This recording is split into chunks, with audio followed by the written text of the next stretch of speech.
Zino dengku kamu dang drone pih sama. Hajat lam hati payung tatuka. Di dengku lintu uronyo dengku kamarullah. Hati ke cukup tak senang.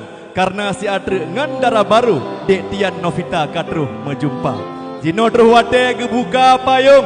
Tanda kamodung lintu yang drone ngeba. Hon abang pepayung kuning. Zino kajin sambut nyo lintu muda. Nedang dilikut pepayung ule. Doa talake hudip bahagia.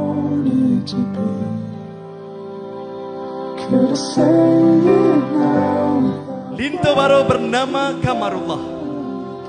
Datang dari Gampung Genteng Barat, Kecamatan Bate, Kabupaten Pidi. Ananda dari Bapak Abdul Wahab Daud dan juga Ibu Tiha Pasah. Sedangkan darah baru bernama Tian Novita SP. Ananda dari Bapak Rustam dan juga